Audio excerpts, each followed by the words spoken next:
Hello, everybody. Welcome back to the symposium. We will take a few minutes as people come in because it does take them a few minutes to come in. But, oh yes, here they come.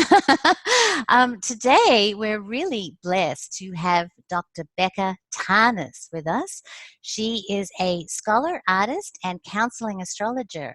Aaron Cheek is very familiar with Becca's work, and they actually kind of cross each other's paths. So Aaron was really excited when we were able to announce that Becca was going to be part of this.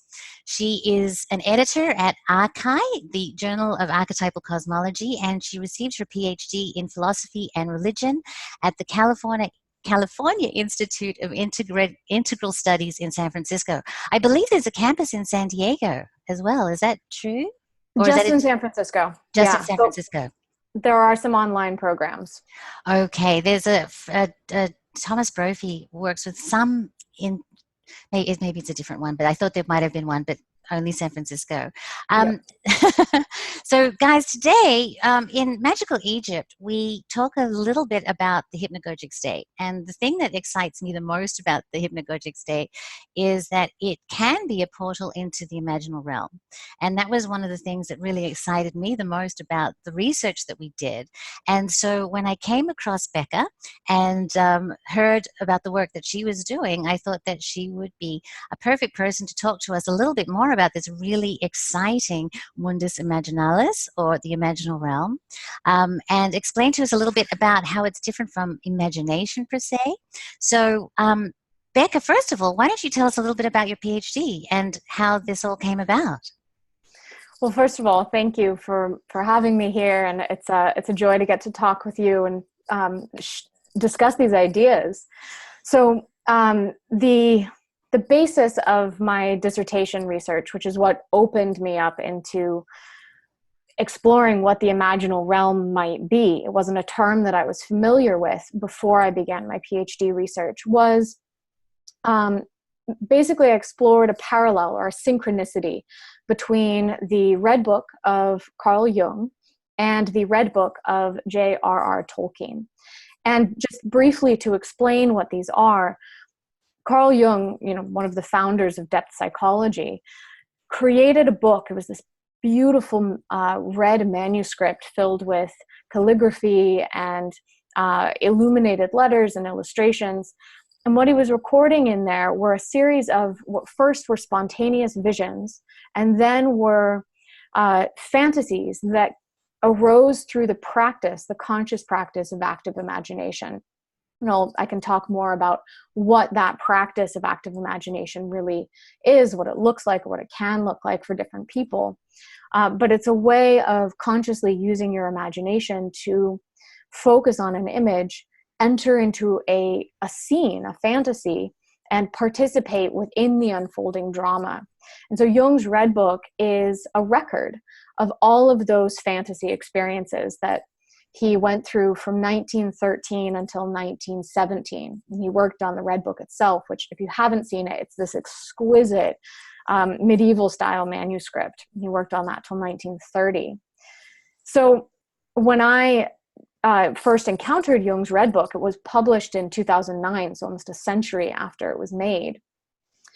I was deeply steeped in the world of J.R.R. Tolkien, of Middle-earth, The Lord of the Rings.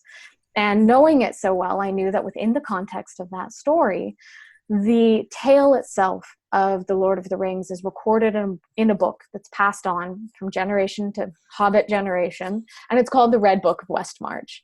And so I just had this thought of, well, that's interesting. There's a Red Book and a Red Book, and there can't possibly be anything else there. And I then started to explore this more deeply and realized that there's actually a parallel between the two Red Books, and that while Jung was having these visionary experiences, creating art, writing down the stories, Tolkien at the same time was creating these drawings, these sketches that he recorded in a book that he called the Book of Ishnis. And this began right around the same time, right before the First World War started. And they're these rich imaginal drawings. And it was coming right out of those years of doing those drawings that Tolkien started writing the first stories of Middle-earth. He started long before ever writing The Lord of the Rings, which came out in the middle of the 20th century. So this was a decades-long endeavor for him. And it seems Tolkien is much less explicit than Jung about how he accessed his stories. But it seems what we can glean from his writings that Tolkien himself was experiencing some kind of what we might call active imagination, or even maybe visionary experience. We have to be really careful what we read into what someone says about their experiences, especially when they're being elusive about it, as Tolkien was. You can read his letters, you can read some of his essays. But I ended up finding more parallels than I've ever been able to write down, even though I wrote my whole dissertation on this. And parallels not only in the timing, but in the images, in the scenes that unfold in the stories, or ways of saying things. And some would be really big, some would be really kind of small but striking. And basically, through looking at all these parallels, I started coming across the idea that it seems as though Jung and Tolkien crossed a kind of threshold into what we would call the imaginal realm. Tolkien called it fairy.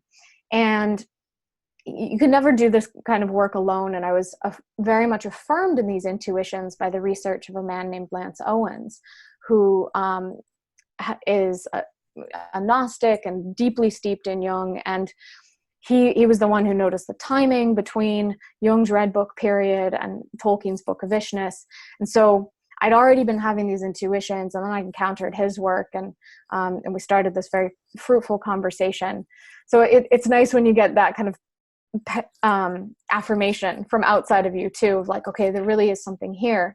Because I had so much doubt come up in the process of like, are these parallels really here? If the parallels exist, then what does that mean? And what finally I started recognizing is that what it seems to indicate is that Jung and Tolkien were not just accessing, but enacting, co-creating. So it's not just like accessing something totally objectively there, but it's like this blend of a realm that is very much exists, but is also, like the imagination, it's fluid and a world of potential.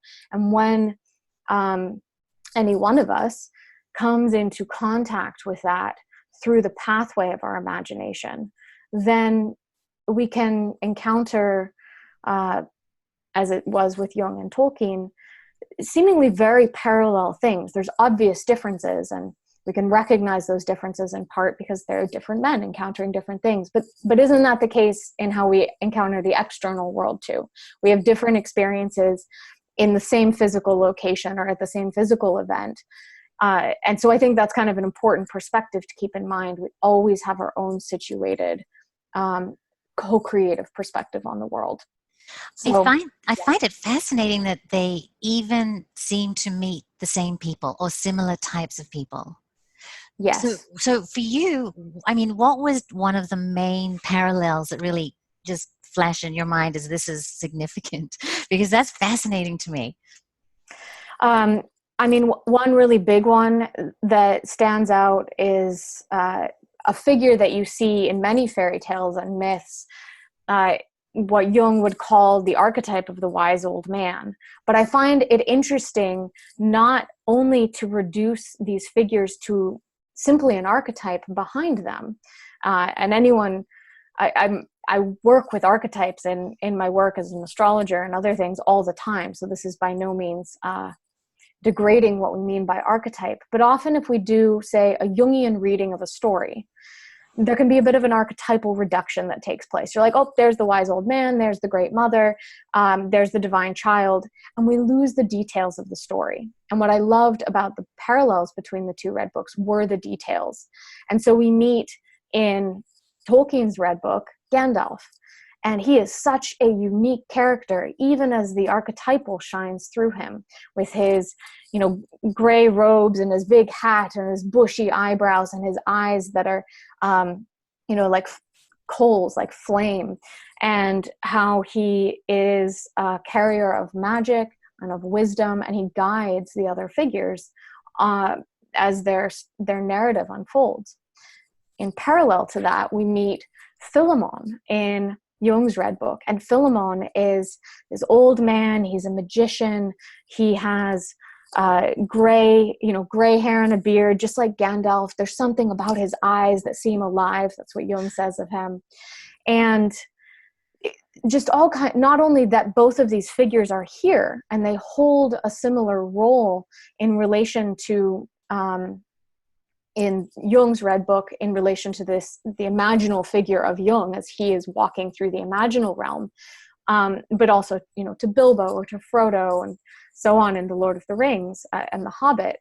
We even meet them in the same setting. This kind of blew me away when I saw it. So in The Hobbit, the first time we see Gandalf, it's in Bilbo's garden, and they have this exchange where at first it's kind of like, good morning, and how are you? And then Gandalf starts saying, I'm looking for someone for an adventure. And Bilbo's just like, this is not what I want to do. He's very flustered, and the whole kind of scene ends quickly, and he's like, goodbye, I've had enough. Likewise, in Jung's Red Book, we meet Philemon for the first time in a garden. It's Philemon's own garden.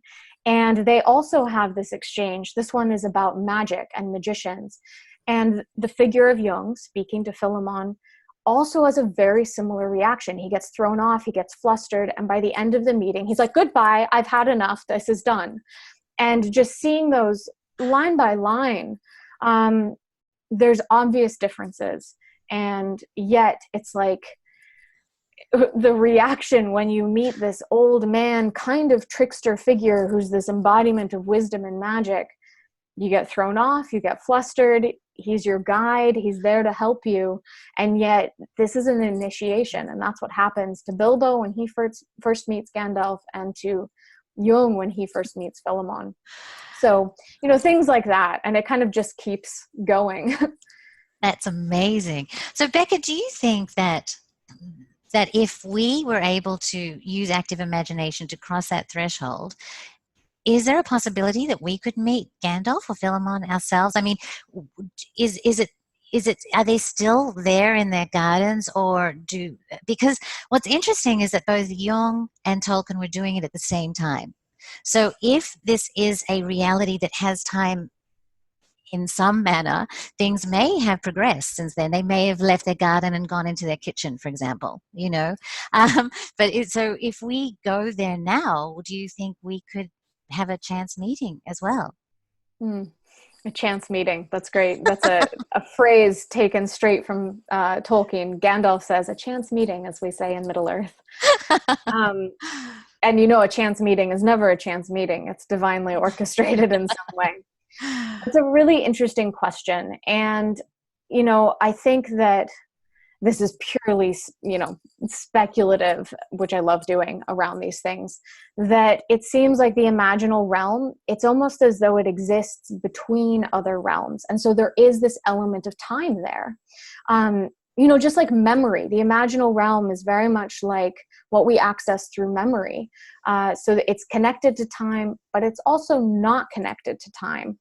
It's like the timeless potentia and the linear progression of time, or the cyclical movement of time. I mean, maybe that's more what's going on. But it seems that there really is this element of time there and timelessness at the same time. It's very paradoxical. But the imaginal realm, people such as Henri Corbin, who speak about the mundus imaginalis, see it as a middle realm, right? A middle place, a middle earth. That's not the physical realm, but it's also not the realm of, either abstract thought or total spiritual transcendence. It's this blended place. And so I think that if you were consciously engaging with the imaginal realm and you start off, this is the co-creative side, with the intention of, I'm going to meet this kind of figure, there's a good chance you probably will. Both Jung and Tolkien weren't going in with that intention. This is a figure that emerged, and this is a figure that emerges in many fairy tales and myths. There's a reason that these motifs repeat again and again. But I even have seen, when working with students or workshop participants, that there is often a figure that presents itself to that person as their guide, as a guide. It can be a Nordic wizard I have seen. It can be an old crone. So it is that guiding figure. That's where you can see the archetypal in informing the figure. And it's co-created, it's enacted by the person who needs that figure or who is meant to encounter that figure at that time. And they'll take on the shape that is most required by that person to be able to then move forward in the next stage of their adventure. It seems like it's a welcoming experience. It doesn't seem like you end up at the imaginal realm and you get scared away. or can that happen? I mean, are there people that have had that experience where it is scary? There is no guide. There can definitely be scary experiences. And if we look at both Jung, if we look at Jung's experience in the Red Book, he was very resistant to what was happening. He was, first of all, it began as these visions, spontaneous visions, which is going to throw anyone off, but even more so if it doesn't fit within your worldview that such a thing is possible, or if such a thing is possible, it's a sign that you're insane. So as soon as we pathologize the imaginal realm, as soon as we pathologize imagination in general, it's much more likely to be scary. It's much more likely to be resistant, for there to be resistance within us. And as soon as there is resistance, as soon as you aren't wanting to go where it is taking you, then indeed hell can unfold, as happened in both Red Books. And we see that very clearly, that very really terrifying things did unfold for both Jung and, as captured within the story that Tolkien was writing. This is a terrifying place in many ways.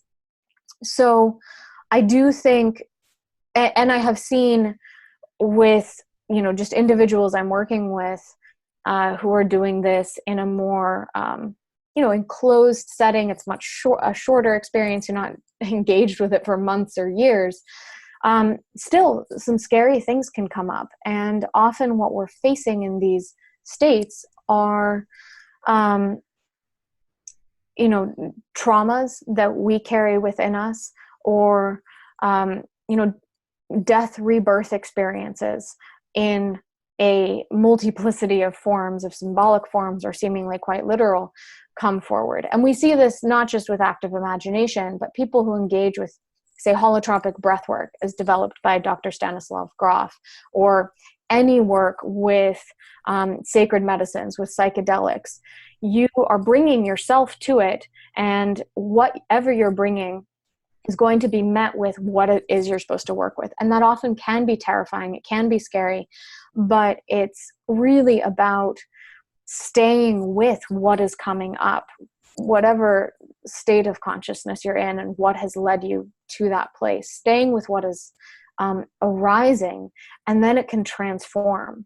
So particularly when working, of course, with sacred medicines, which I think is when the most challenging things can come up, because with holotropic breathwork, you can stop the deep breathing. With active imagination, you can open your eyes and be like, okay, well, that was weird. Don't know what happened there. So we have more protective filters. But the shadow exists within all of us, or the shadow exists in the cosmos as much as joy and breakthrough and love and so forth. So we can encounter a lot of different things. You actually kind of touched upon a question that I had for you when you mentioned the psychedelics, or those kinds of drugs, the DMT, for example. DMT is interesting because people report meeting entities that seem to have their own consciousness and are trying to interact with you. And so to me, it kind of asks the question, could that also be the imaginal realm, an area within the imaginal realm that people are visiting when they are, you know, partaking in those substances?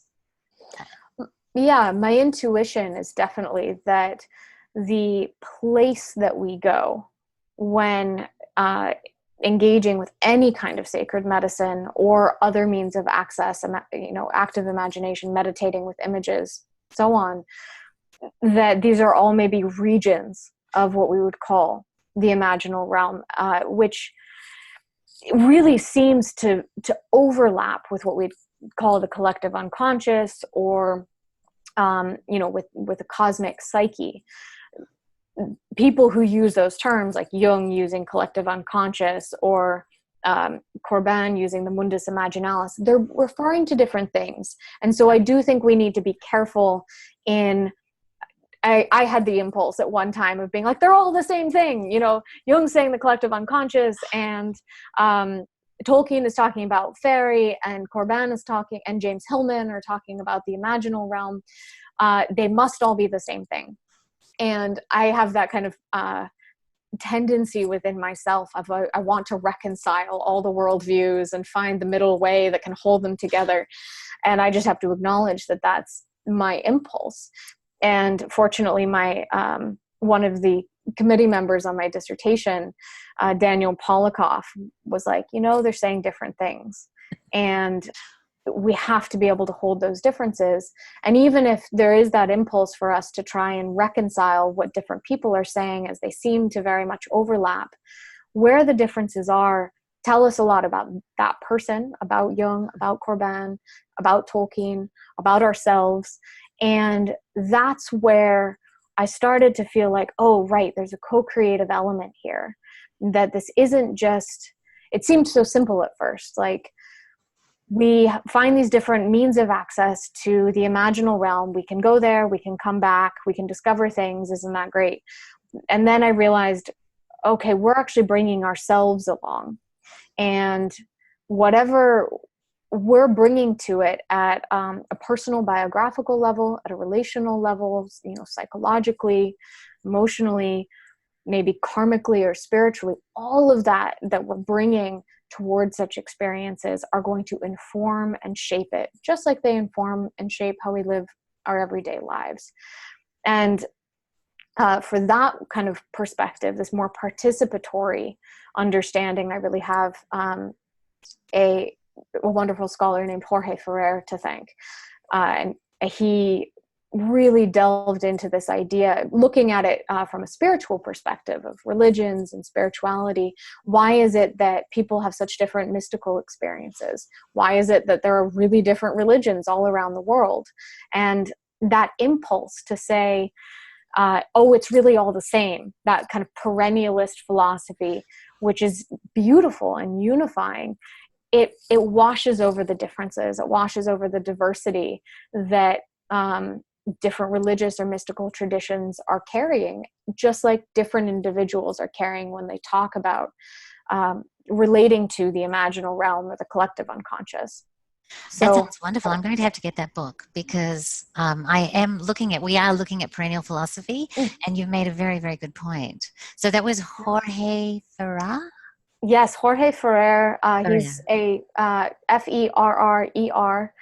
His first book was called Revisioning Transpersonal Theory. It came out, I think, in 2000. And he's a professor at the California Institute of Integral Studies. Fantastic. Yeah.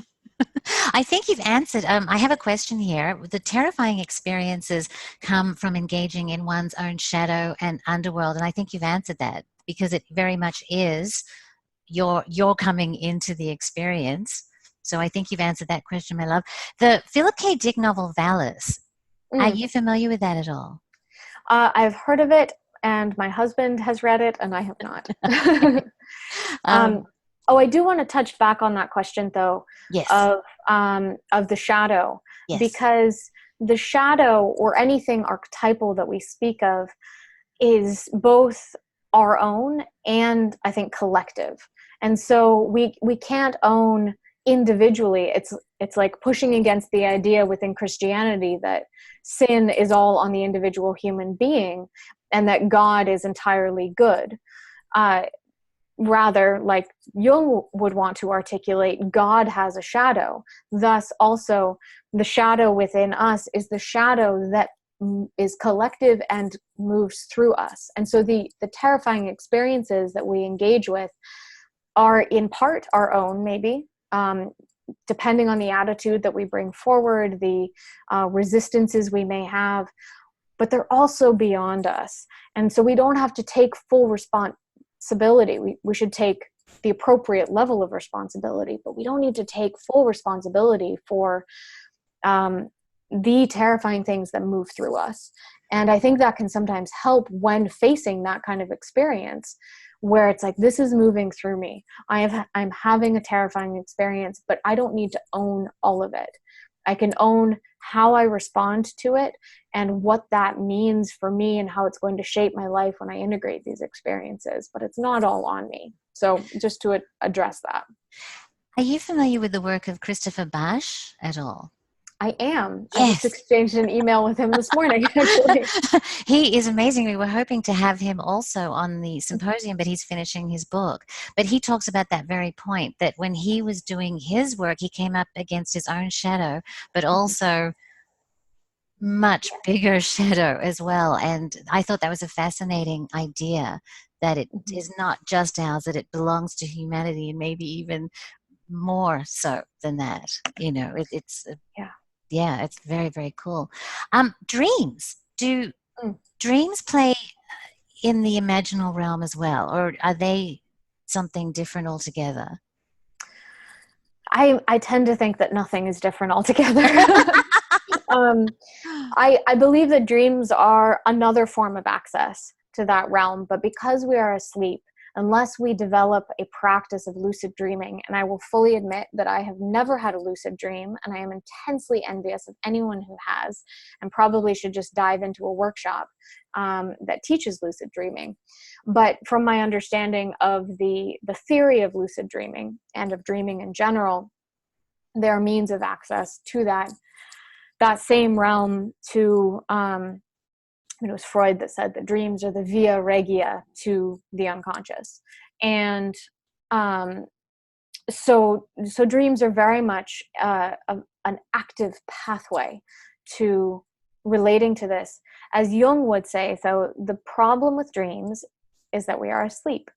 And so there isn't that, it's basically we're entirely within the realm of the unconscious when in dreams. And what's remarkable about that is that there's a giving over of agency.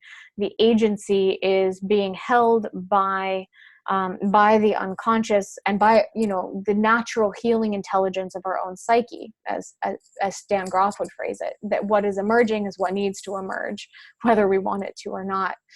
But the way dream differs from active imagination is that, and maybe it's helpful actually to compare dream first to passive imagination, because passive imagination is like when we're daydreaming, when we just have images come up or fantasies that we're not really engaging with in any kind of conscious way, but they're there. And if we slow down for a moment, we can notice, like, wow, for myself at least, I know there's images just all the time. Often they feel really random, like this is just going on. When you're asleep, you're just fully immersed in that realm. So that's like dream and passive imagination are more comparable in that way. The big difference with active imagination that Jung emphasized so much is that active imagination, you consciously engage with it. And then you have the opportunity to step in to what is unfolding. This is why active imagination is more like lucid dreaming. You step into that, and then you can ask your own questions of the figures that are there, or make note of the landscape that you are in a way that is pulling these things out of the imaginal realm and bringing them into this realm. And that's why Jung emphasized that active imagination it's more than a one-step process. It's not just engaging with these images holding them in your conscious awareness and entering in. But you have to then, in coming out, record them. You have to objectify them. So he would write them out, also illustrate them. When I'm working with students, I try and have them do both. Draw what is there, because usually it continues. The active imagination continues to unfold when you draw it or when you write it. And then you've brought it into this realm and you have something you can return to. And that, just in the same way that if you write down your dreams consistently, you've objectified something, you have something to work with. I even find that, I'll go through periods of time where I can't remember any of my dreams. And for people who find dreams fascinating, that's really frustrating. And I'll find that if I have a notebook by my bed and I wake up and I just write down the feeling of the forgotten dream, even if there's no content there, it's like it creates a little lure or a hook into the dream world. And I've just gotten the feeling, but the next night I might get a full image, write that down. The next night I might finally remember a whole dream. And it's like this little, you can tug them back into your memory and then back into this world, and then you can work with them. Amazing. When you talk about going back in, for example, and you look at the work of Tolkien, and he has this entire landscape of Middle Earth, does it seem that there is a topography that you can go and visit different regions, or is there a map? Is it possible to create a map of, or has Tolkien actually done that for us, of what that realm looks like from a geographic perspective? So that's a good question. And I think it's different for different people. I know for myself, working with the Imaginal realm has a very topographical quality. Landscapes open out very quickly. I've never thought to map it out myself. And that's very much because it seems to have more of a fluidity. It's more like place-based rather than regional. This is something that I think is just unique and striking about Tolkien, not 100% unique, of course, but something that he really excelled in is the making of the maps and he made the maps pretty early. And we have to remember with Tolkien too, that this isn't just a process of, stream of consciousness storytelling. This was a man who was meticulous about editing, about getting the details right, about making sure his world was completely consistent, that it had what he called the inner consistency of reality. And that's, I think, where it's important as well, just like with Jung, with active imagination, you have the experience, then you objectify it. For him, a big part of that too is interpreting what that means psychologically. For Tolkien, he talks about how he needed to write until he discovered what really happened. And so for him too, it's this process of discovery. There's clearly something, as he put it, there's something there that is beyond simply making things up, but he is shaping what does emerge like a master craftsman. And he speaks about the two stages of what he calls subcreation. So in subcreation, the first stage is what he called imagination, very much like Jung. And the second stage he called art. And the art that's the shaping, that's the drawing out the map again and again and again, so that you get the shape that when you see the figures walking where they're walking, he can also kind of see it on the map and work out those details. I mean, there's a reason it took him 12 years to write The Lord of the Rings, because it's not just the story coming through. It's him making sure that the moon phases are always correct and consistent, that the wind is blowing from the right direction. So there's all these little course corrections that he's making along the way as such a meticulous editor. And that is what makes The Lord of the Rings a story, a great story, as opposed to simply a channeled fantasy. But you need both. You need both to happen. I hope that helps answer that question. That was fantastic. It really does. Jung believed that he was going insane originally when he had the first experience. I believe he was on a train and the visions overwhelmed him. And Tolkien, it seems, had this compulsion, really, that it was more the story writing him in a way. Is there a coincidence that this was happening to both people at the same time in our space, in our time and space? Or, Michael is actually asking this question, but it does seem to be that there might have been, is it a coincidence, or is there more going on here? That's a fantastic question, and opens up what we mean by coincidence too.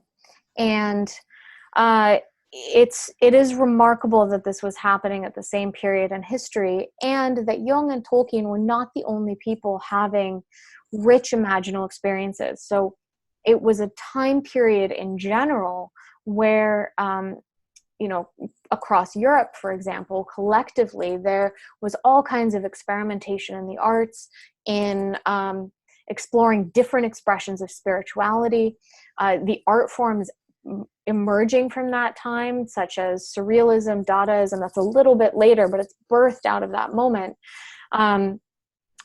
And fantasy storytelling, the writers who were inspiring Tolkien, like William Morris and George MacDonald and Lewis Carroll and so on, these kind of rich fantasy stories. There is something in the zeitgeist that is beyond anything happening to these two. And, where I really look to find at least a correlation for that, I am also an archetypal astrologer, and looking at the positions of the planets at these moments in history can be really telling. So in that era, when all of these forms of fantasy and creativity and new spirituality were emerging, there was an opposition, an alignment of the two planets, Uranus and Neptune. And Neptune, the symbolic meaning associated with it that is recognized by all astrologers is that Neptune is the symbol of the spiritual, the transcendent, the imagination, the mystical, the magical, the enchanted, of the image itself, the wellspring of images. And Uranus, the archetype associated with that, it's that Promethean impulse toward awakening and change and liberation, opening things up. And these two were in an opposition. It was a long opposition from 1899 to 1918. So the middle years encompass fully, basically, when they were in tightest, what we call orb with each other, align with when Jung and Tolkien were having these rich imaginal experiences, recording them in art and in story, just like many, many other people were writing such stories, creating such, surrealist art and so on. And we can actually see a kind of interesting diachronic patterning with those same two planets, just in relation to Jung and Tolkien's work. But that's one place that I look to see yet another layer of meaning around why then? Why did the coincidence happen then?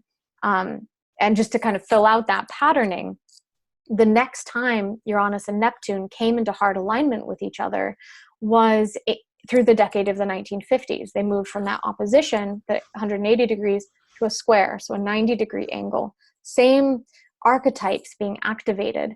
And in the 1950s, again, you can kind of see a very broad range of these qualities emerging in that time. But to focus in on these two men, that's when Jung was writing some of the greatest works of from the end of his life, like Mysterium Conjunctionis and Aeon, and publishing them in the 50s, and recording the protocols with Anayela Yaffe that became Memories, Dreams, Reflections, where he's looking back on his whole life, but particularly striking is this telling of this period, the Red Book period. And also what happens in the 1950s, The Lord of the Rings is finally published. 1954, 1955. So it's just carrying the stamp of this archetypal quality that first came into Tolkien's life in the 1910s, and then becomes public, comes into fruition in the 1950s. And then, just to finish the sequence, in the 1990s, so from 1985 to 2001, but really tightest in the middle 90s, the same Uranus-Neptune alignment. And if we think of all the qualities of the 90s of like New Age spirituality and rave culture and all the great, films being made then, and Disney animation, and very kind of surreal fantasy films being made, and again, coming to these two protagonists, that it was near the end of that decade and under that alignment that the Lord of the Rings films were made.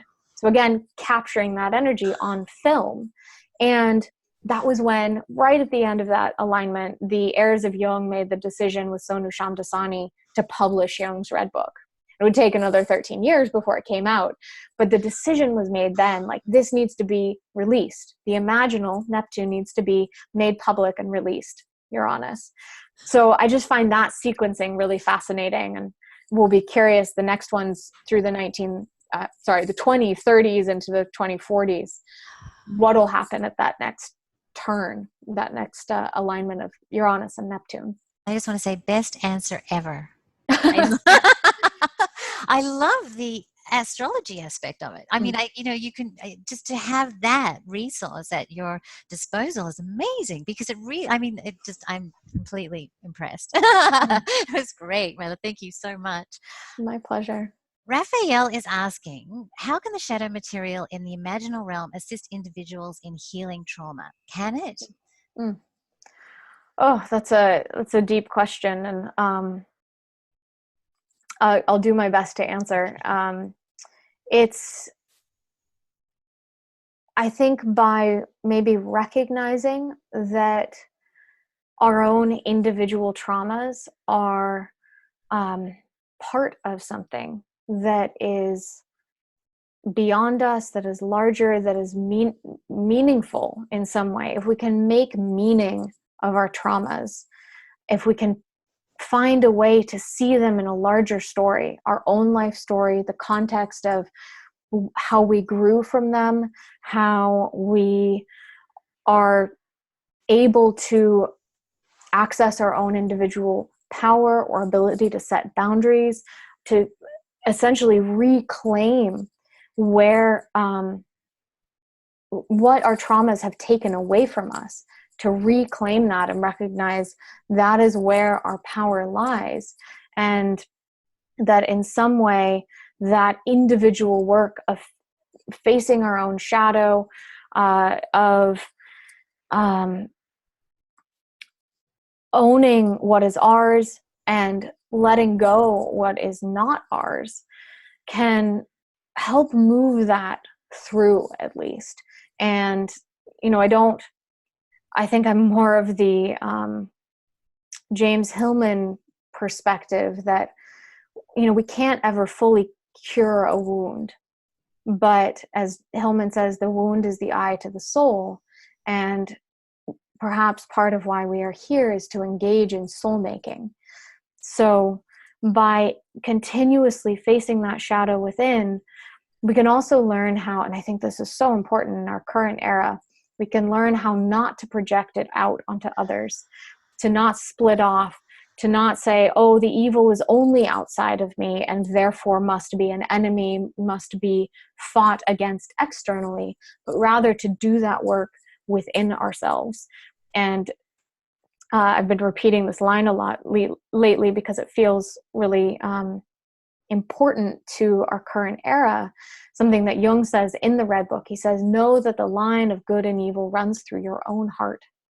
And I feel that that is such an important thing for us to recognize, because when we own that, we stop othering that shadow, we stop othering that evil, and we can have compassion for perpetrators. We can learn forgiveness, both within ourselves and for others, and make some attempt in this very divided world to bring some healing to that division, which on so many days, for me at least, feels like an impossible task, but at least we can try.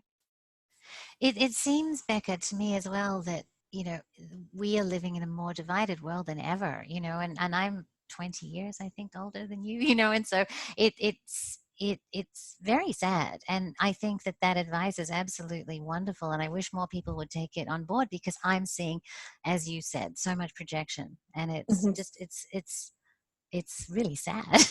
Really, really sad indeed. Yeah. For our last few minutes, this is a selfish request. I am hoping that I'm going to be able to come to one of your workshops, and where you take us into the imaginal realm. And so I'm hoping to inspire some of our people here as well to come with me. Do you want to take us through the process so that we can Oh, understand like what we're going to be doing and what to expect, so that we can sign up and come and enjoy sure. one? Sure. Yeah. I feel like this work is very well suited to like Jung societies, that kind of uh, place that's already holding a space for the collective unconscious, for the imagination, for archetypes and the symbolic. And it can be taught really well in the context of Jung's Red Book, of understanding Jung's Red Book. And because you get a taste of how someone else has done it, and kind of get to enter in through following his footsteps and kind of try it out in that way. And then can, of course, follow your own path, which is what Jung always said: do not follow my path, follow your own path. So taking that as a model and then veering away from it. So generally what I do when kind of leading this guided practice of active imagination, and this is going to be different than if you were doing it at home alone. If you're doing it at home alone, what I recommend is take an image. Take an image from a dream that you had recently that felt meaningful, or a fantasy that might have just come up. They're often kind of random.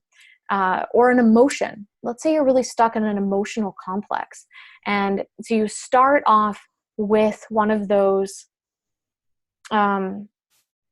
images, or those qualities, in this case, maybe an emotion. And when I'm guiding this, I always start with the body, because our emotions are so very much connected to the body, and we need that kind of base to spring off from.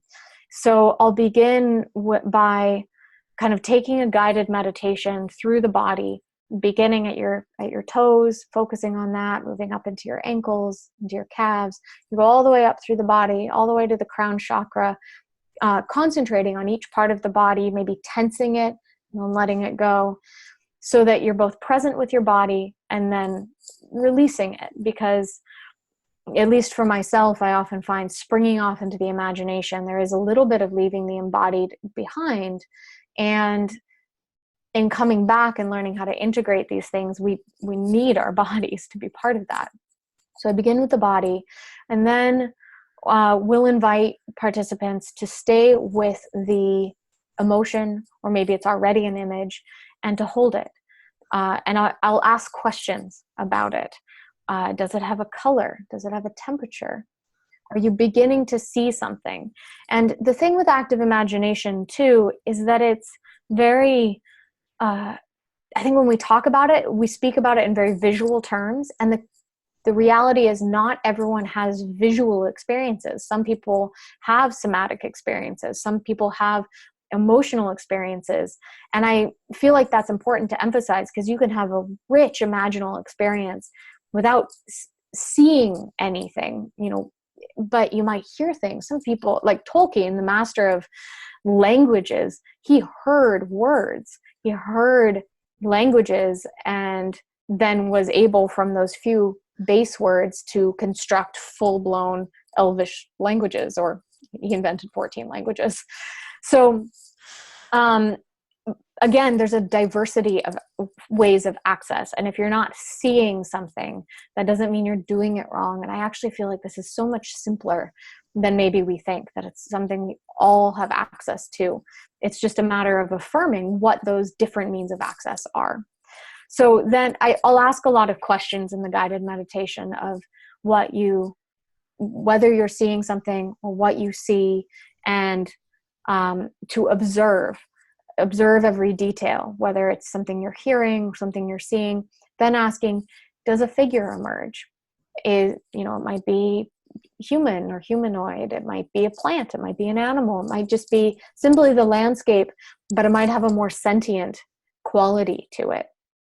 And then one can stay with this as long as you want. In a workshop, usually I don't take it past about 25, 30 minutes. And you continue to observe, and if there is a figure you're engaging with or some feeling of reciprocal sentience, then if you can ask questions of it or bring forward your own material in some way, just like you would if you met someone on the street or at a dinner party, you would ask them questions. So taking the same approach, maybe having the same kind of curiosity, way of being, and then just simply see what unfolds. And the biggest piece around this is trust. And the hardest thing is engaging with your skepticism, because immediately the feeling that comes up is like, well, I'm just making this up. And part of you might be. And yet the best way I've heard it described by people who do this is that you just know. You just know if you're making it up or there's something else going on. Learning to trust that feeling of there's something beyond you that you are engaging with.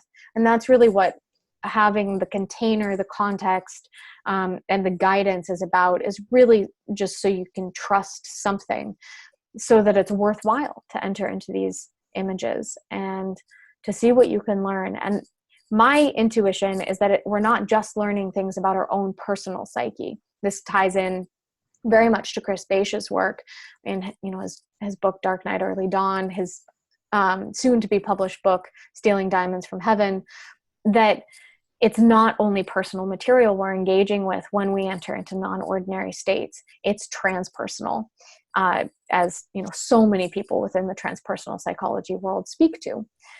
It's beyond us as individuals, but there's in some way a connection. It's not only transpersonal, it's not only personal, but there's a whole spectrum in between.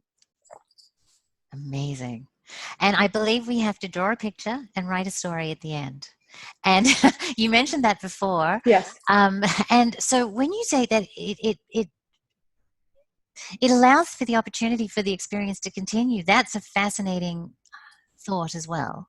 Mm-hmm. Yeah, I feel that. So first, the order I would do it in, but I leave it up to people for how they're feeling with it, is I would say draw first, because you're coming out of the imaginal state and you start capturing it in images, and you're never going to be able, we can try and paint a moving scene, but that's often challenging for people. And this isn't an exercise in how excellent your artistic skills are. It's about the process, not about the product. So I recommend first beginning with a drawing or painting, and even having something, the kind of materials you use. I like to use either paint or pastels, because you can't be as specific. You can get big colors, which can carry emotion with it. You can kind of do big swaths, and I like very large, intimidating pieces of paper. So you have a lot of space to get that out. Then following on the heels of that, that's when I think the writing is helpful, because then you get into the details, the specifics. But by doing the drawing first, you're kind of you're deepening further into the images. You're recognizing what felt more important than other things, because inherently you're going to forget stuff along the way, even between opening your eyes and drawing, and even between drawing and writing. And that's why I think it helps continue the experience, because you might be writing something and you forgot exactly how it was phrased, but you remember your question. And by remembering your question, there's some part of you that's going to tap back into the answer. Just again, like we do when we're having a conversation with another person. You might forget what they said, but then by asking your question again, you remember. And I think that in itself is continuing the experience. And then after you've written that down, you can take some space from it. Then it's really helpful to go back in, look at the images, amplify them. So by amplify, I mean connect them to myths, stories, other symbol systems to see what it might mean in those contexts. But I also think just by bringing your own interpretation to it. And again, I think interpreting both personally and collectively can be really helpful. And if I were combining everything that I love to do, having the astrological layer can be really discerning as well, because you can look at your own birth chart or at the transits for that experience, whether the world transits or your personal transits, and you can see, oh, those are the archetypes that are coming through me in this individual form. So they provide yet a larger setting to be able to interpret what's happening at an imaginal level and at a personal level. So all these different nested layers. How fun though. What an amazing hobby. I don't even know if you'd call it that, but to be able to do that for yourself, as often as you would like, and then to look at it from an astrological perspective or journey or pursuit, or I think it's just, you're so blessed. So indeed, so blessed. And as we are to have had you here today, Becca, I really enjoy this so much. And Becca has agreed to alert me to when her next workshop is, guys. So as soon as I find out, I'm going to let you know, because we're all going to sign up. I've even have Rock here. He said, sign me up. So we're all going to come and see you.